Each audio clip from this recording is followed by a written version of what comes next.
আমরা যখন মৃত ব্যক্তির কবরের পাশে দাঁড়াই, জিয়ারত করতে যাই, তখন কি মৃত ব্যক্তি বুঝতে পারে আমরা যে তার কবরের পাশে দাঁড়িয়েছি? আমরা যখন কোনো মৃত ব্যক্তির কবরের পাশে দাঁড়াই, জিয়ারত করতে যাই, সালাম পেশ করি, তখন তারা সেটা টের পান। তাদের ধ্বংসাবশেষ মাটির সাথে মিশে গেলেও আল্লাহ রাব্বুল আলামিন বারজাখী জীবনে, এটাকে বারজাখী জীবন বলে, মৃত্যু থেকে নিয়ে কিয়ামতের আগ পর্যন্ত যে জীবনটা আছে, এখানে মানুষের শরীর মাটির সাথে মিশে যাক, পানিতে গলে যাক, যেখানে যে অবস্থা থাকুক, সেখানে এক প্রকারের রূহ আল্লাহ তাআলা শুধুমাত্র বিশেষ কিছু জিনিস যেগুলো আল্লাহ তাআলা অনুভব করাতে চান, সেগুলো অনুভব করার ক্ষমতা আল্লাহ তাদেরকে দেন। এর ভিতরে একটা হলো এটা যে কোনো ব্যক্তি তার কবর জিয়ারত করতে গেলে, কে আসলো জিয়ারত করতে, সেটা তিনি টের পান। সালাম যখন দেন তখন সালামের জবাবও তিনি দেন, সেটা আমরা শুনতে পাই না, জাস্ট এটুকু। এটা বহু সালাফদের মত। ইমাম ইবনে আব্দুল বার রাহিমাহুল্লাহ, বরাতে ইবনুল কাইয়িম রাহিমাহুল্লাহ, অনেক ইমামগণ এ বিষয়ে অনেকগুলো হাদিস উল্লেখ করেছেন। যদিও আপনার সমকালীন ওলামাদের মধ্যে শেখ বিন বাজ রহমতুল্লাহ সৌদি আরবের সাবেক গ্র্যান্ড মুফতি, উনি এ বিষয়ে ভিন্নমত পোষণ করেছেন, আর অনেকে ভিন্নমত পোষণ করেছেন। তারা বলেছেন যে মৃত ব্যক্তি টের পায় কি পায় না, এ বিষয়টা হাদিস দ্বারা চূড়ান্তভাবে, পরিষ্কারভাবে, ক্লিয়ারলি প্রমাণিত নয়। বাট তারা আবার এটাও বলেন নাই যে মৃত ব্যক্তি টের পায় না। তো উভয় মতকে সামনে রেখে আমরা বেশিরভাগ সালাফ বা পূর্বসূরি ওলামাদের এই ক্ষেত্রে যে মতামত পাই, সেটা হলো যে তাদের মতামত হলো হাদিসের আলোকে যে মৃত ব্যক্তি তার পরিচিত অপরিচিত যে কোনো ব্যক্তি কবর জিয়ারত করলে তাকে যখন সালাম পেশ করে, তখন রব্বুল আলামিন তাকে এই সালামটার জবাব দেওয়ার জন্য যে রূহের প্রয়োজন, যতটুকু অনুমতির প্রয়োজন, সেই মাটি ধ্বংসাবশেষ যেখানে যে অবস্থা আছে অতটুকু আল্লাহ তাআলা ফেরত দেন এবং তিনি রিপ্লাই করেন, সেটা আমরা শুনতে পাই না, জাস্ট এইটুকু। তবে মৃত ব্যক্তি আমাদের সালামের জবাব দিচ্ছেন, তিনি আমাদেরকে জানুক বা না জানুক, আমরা গেলাম কি গেলাম না সেটা টের পেলেন কি পেলেন না, এর চেয়ে বড় বিষয় হলো আমাদের জন্য কবর জিয়ারত করা সুন্নাহ। আমরা দূর থেকে তাদের জন্য দোয়া করলে সেটাও তাদের উপকারে আসবে।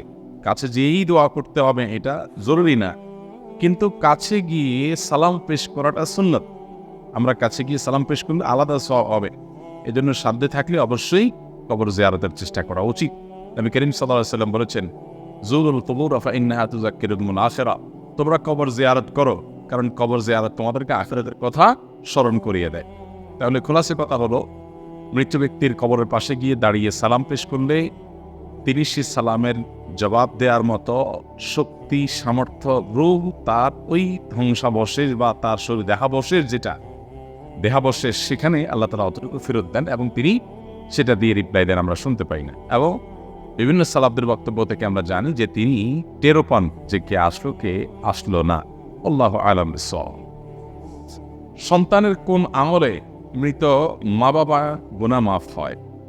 খুব সুন্দর এবং প্রয়োজনীয় একটি প্রশ্ন, মাশাআল্লাহ। সন্তানের কোন কোন আমলে মা বাবার উপকার হয়?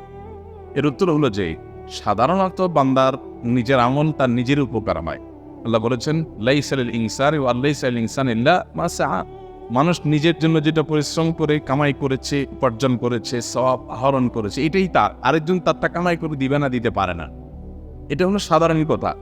কিন্তু মা বাবার ক্ষেত্রে সন্তানের কিছু কিছু আমলের প্রভাব মা বাবার মৃত্যুর পরও তাদের উপর পড়ে। তার ভিতরে প্রধানতম আমলগুলো, সন্তান নিজে যদি ভালো কাজ করে এবং পাশাপাশি বাবা মার জন্য দোয়া করে, এইটা বাবা মার জন্য অনেক বেশি উপকার হয়। নিজে ভালো কাজ করে, ৫ ওয়াক্ত নামাজ পড়ে, হারাম হালাল মেনটেন করে চলে, মানুষের অধিকার উপরে সচেতন থাকে, নিজে ভালো মানুষ হওয়ার পাশাপাশি মা বাবার জন্য দোয়া করে, এটা মা বাবার জন্য অনেক উপকার আসে। আমরা সে হাদিস অনেকেই শুনেছি বারবার। নবী সাল্লাল্লাহু আলাইহি ওয়াসাল্লাম বলেছেন, ইযা মাতাল ইনসানু ইনকাতাআ আনহু আমালু, মানুষ যখন মারা যায় তার আমলের ধারা তার থেকে বিচ্ছিন্ন হয়ে যায়। ইল্লা আন সালা, তবে 3টা আমলের ধারা মানুষের মৃত্যুর পর বন্ধ হয় না। এর ভিতরে একটা হলো এই আওয়ালাদুন সালেহ ইয়াদউ লাহু, যদি কোনো নেক সন্তান থাকে যে নিজে ভালো মানুষ, পাশাপাশি বাবা মার জন্য দোয়া করে, এটা তার জন্য খুব বেশি উপকার হয়। আমরা সাধারণত যেটা করি, মা বাবা মৃত্যুর পর আমরা চাই যে জীবদ্দশায় আমি মাকে বাবাকে স্নেহ করেছি, মমতা দিয়েছি, ভালোবাসা দিয়েছি, খাবার দিয়েছি, আদর আত্মি করেছি, কিন্তু এখন তাদের করতে পারতেছি না। আমরা কিছুটা করতে চাই বাবা মার জন্য। তো করতে চেয়ে আমরা কি করি, হুজুরদেরকে দিয়ে বা অন্যদেরকে দিয়ে দোয়া করাই, আলহামদুলিল্লাহ অন্যরা দোয়া করলেও উপকারে আসতে পারে। কিন্তু সবচেয়ে বেশি উপকারের কথা আপনি যদি জানতে চান যে সন্তান এর কোন আমলটা মা বাবার সবচেয়ে বেশি উপকার আসে, তাহলে আমি বলবো যে নিজে যদি নেকামল যতটুকু পারে করলো, পাশাপাশি দোয়া করলো, এটা মা বাবার জন্য বেশি উপকারে আসে। কোনো কোনো হাদিস থেকে আমরা জানতে পাই যে কোনো কোনো কবরবাসীকে আল্লাহ তাআলা জান্নাতের যে নেয়ামত তাকে ভোগ করাচ্ছিলেন, এটা তার ক্লাসটা উন্নীতময়, আপার ক্লাসের নেয়ামত সে পেতে থাকে। তখন আল্লাহর কাছে সে বলে, আল্লাহ আমার তো মৃত্যু হয়ে গেছে, আমি দুনিয়া থেকে চলে আসছি, আমল করে নিজের মর্যাদা বৃদ্ধি করার অপশন তো আমার বন্ধ হয়ে গেছে, তাহলে এখন আমি আমার এই মর্যাদা বৃদ্ধি যে দেখতে পাচ্ছি, এটা কিসের কারণে, কোত্থেকে হলো? আমার তো কোনো আমল নতুন করে প্লাস করার সুযোগ নেই, তাহলে মর্যাদা বৃদ্ধিটা কিভাবে হলো? তখন তাকে বলা হবে আল্লাহর তরফ থেকে যে তোমার সন্তান দুনিয়াতে যে রেখে আসছো, নেক সন্তান, নামাজি কালামি হালাল হারাম মেনটেনকারী ভালো সন্তান, সেই সন্তান তোমার জন্য দোয়া করেছে, এই দোয়ার বিনিময়ে তোমার ক্লাস উন্নীত করা হয়েছে। এই জন্য মা বাবার জন্য সন্তানের যে আমলটা সবচেয়ে বেশি উপকার করে তা হলো সন্তান নিজে ভালো মানুষ হবে, পাশাপাশি মা বাবার জন্য দোয়া।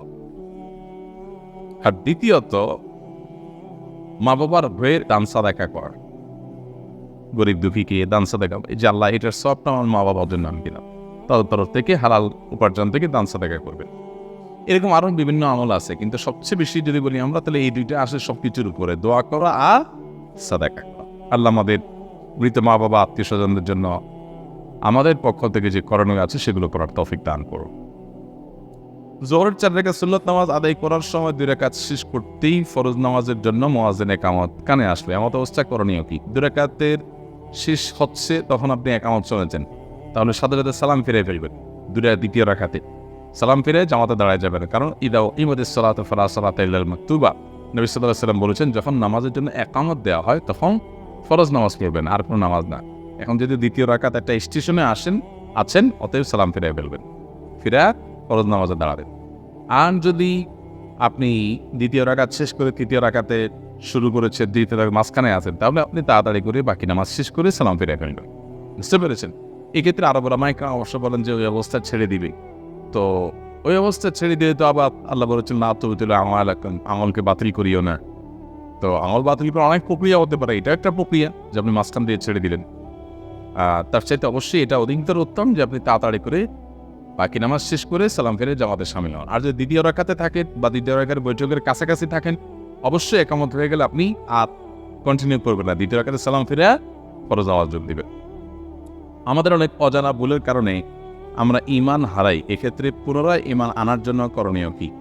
ঈমান যদি ভেঙে যায় নিজেদের অজান্তে বা অসতর্কতার কারণে, তাহলে পুনরায় ঈমান আনার জন্য আল্লাহর কাছে তওবা করতে হবে যে আল্লাহ ওই কাজটা আমি করেছি, আমি অন্যায় করেছি, আমি মাপ চাই, ওই কথাটা আমি বলেছি সেটা আমার ভুল ছিল, আমি ফিরে আসছি, আমি আর বলবো না, আমি আর করবো না। অনুতপ্ত হওয়া, লজ্জিত হওয়া, আল্লাহর কাছে মাপ চাওয়া এবং নতুন করে আল্লাহর প্রতি আস্থা, আল্লাহর প্রতি বিশ্বাস, আল্লাহকে স্বীকারোক্তি দেওয়া, তার একত্ববাদের, এগুলো নতুন করে নবায়ন করে নেওয়া। বাস, আশহাদু আল্লা ইলাহা ইল্লাল্লাহ ওয়া আশহাদু আন্না মুহাম্মাদান আবদুহু ওয়া রাসূলুহু। ঈমান